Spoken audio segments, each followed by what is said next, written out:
నేనైతే నా దేవుని మందిరములో పచ్చని ఒలీవ చెట్టు వలె ఉన్నాను అంటున్నాడు. నేను నా దేవుని గురించి ఆలోచించిన, నా దేవుని మందిరమును గురించి ఆలోచన చేసిన, నా దేవుని వాక్యమును నేను ధ్యానించిన, కానీ చెడ్డవాళ్ళని చూడలే, నేను దుష్కార్యములు చేసేవారిని చూడలే. వాళ్ళు తిన్నా తాగినా పాపము చేసినా దొంగతనం చేసినా మోసం చేసినా దోచుకున్నా బాగానే ఉన్నారు కదా, నేను కూడా అలాగనే అయితే బాగుండు, నాకేమైందని అనుకోలే. నా గురి ఒకటే, నేను ఐగుప్తులో భయంకరమైన స్థితి, ఈ రోజున కనానులో ఒక విలువైన జీవితం, ఇది దేవుడిచ్చింది. కాబట్టి ఈ శత్రువులతో సంబంధం వద్దనే ఈ కనాను దేశంలో నుండి ఆయా జాతుల వారిని దూరపరిచాడు. అంటే వాళ్ళతో సంబంధం వద్దు, వాళ్ళ గురించి నువ్వు వ్యసన పడొద్దు, మచ్చర పడొద్దు. వాళ్ళ జీవితము వాళ్ళదే, నీ జీవితము నీది. నీవు నా సొత్తు, నీవు నా బిడ్డవు. కాబట్టి నీవు నా మందిరములో పచ్చని ఒలీవ చెట్టు వలె ఉన్నావు. Praise the Lord. వాళ్ళు ఎలా ఉన్నారంటే వాళ్ళు గడ్డి వలె ఉన్నారు. వాళ్ళు ఎలా ఉన్నారంటే వాడిపోయే కూర వలె ఉన్నారు. చూడండి ప్రియమైన దేవుని బిడ్డలారా, ఈ భూమి మీద త్వరగా ఎండిపోయేది గడ్డి, కోసిన వెంటనే తొందరలో ఎండిపోద్ది గడ్డి, కోసిన వెంటనే త్వరగా వాడిపోయేది ఆకుకూర. చూడండి, చెడ్డవారు దుష్కార్యములు చేయవారు బైబిల్ గ్రంథము వాళ్ళతో గడ్డితో పచ్చటి కూరలతో పోల్చాడు. కాబట్టి వాళ్ళ గురించి మనం వ్యసన పడొద్దు, మచ్చర పడొద్దు, కానీ అసలు వాళ్ళని పట్టించుకోవద్దు. కానీ దేవుని నమ్ముకున్న మనం ప్రతి ఆదివారం దేవుని సన్నిధికి వస్తూ ప్రార్థన చేసుకుంటూ పాటలతో దేవుని గణపరుస్తూ దేవుడు ఏం మాట్లాడుతున్నాడో ఆ మాట విని ఆ మాట ప్రకారం మరొక వారము జీవించడానికి మన బ్రతుకును దిద్దుకోవాలి. కానీ అంతకు మించి వేరొకటిది చేయడానికి అవకాశం లేదు. ఈ రోజున నాతో నన్ను గురించే మాట్లాడిండని నువ్వు నా గురించి ఇంకోటి పెట్టుకోకూడదు, అది తప్పు కదా. అంటే నాకు నువ్వు చెప్పొద్దు అని అర్థం. చెప్పేవాడు లేకపోతే చెడిపోతారని బైబిల్ చెప్తున్నది, ఈ లోక సామెత కూడా ఉన్నది. ఈ రోజున చెప్పేవారు లేక, మంచి నాయకులు లేక, ఆలోచనకర్తలు లేక దేశాలు పాడైపోతున్నాయి, కుటుంబాలు పాడైపోతున్నాయి, సంఘాలు పాడైపోతున్నాయి. ఈ రోజున నీకు ఒక పెద్ద దిక్కు, తండ్రి బాధ్యతలు కలిగి నిన్ను సరిచేసేవాడు, నిన్ను చక్కదిద్దేవాడు, నిన్ను నడిపించేవాడు ఉండంటే నువ్వు ధన్యురాలివే, ధన్యుడవన్న విషయాన్ని తెలుసుకోండి. అర్థమవుతున్నావా?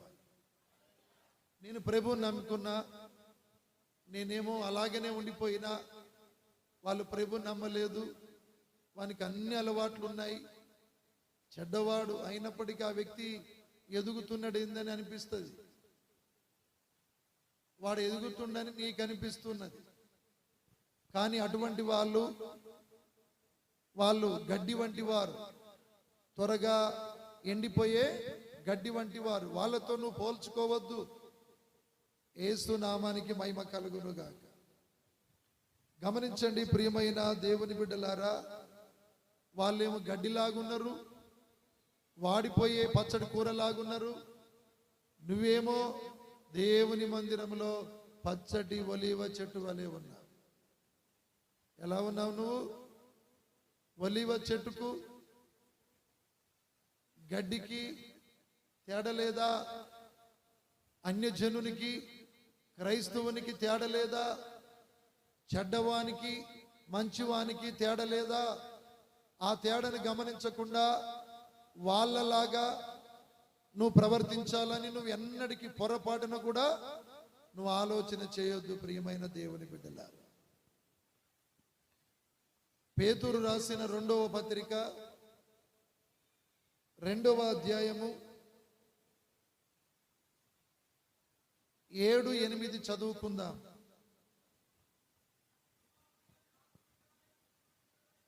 దుర్మార్గుల కామ వికార యుక్తముల నడవడిక చేత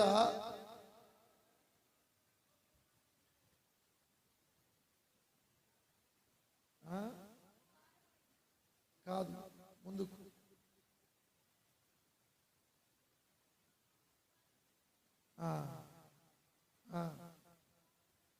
బహు బాధపడిన నీతిమంతుడగు లోతును తప్పించెను. ఆ నీతిమంతుడు వారి మధ్య కాపురముండి వారు చూచిన వాటిని బట్టి విన్న వాటిని బట్టి వారి అక్రమమైన క్రియల విషయములో దినదినము నీతిగల తన మనస్సును నొప్పించుకుంటూ వచ్చాను. అస్థిరులైన వారి మనస్సులను మరులు కొలుపుతూ, స్థిరము లేని మనసు గల వారికి ఏది చెప్పినా ఇంటరు, నవ్వుతారు. దైవ కుమారుడైన బిలాము పోయిన మార్గములో ఆయన దేవుని కుమారుడు త్రోవ ఎందుకు తప్పుతాడు? అలే చెప్పుదాం. ఇక్కడ 16వ వచనములో చూస్తే ఆ బిలాము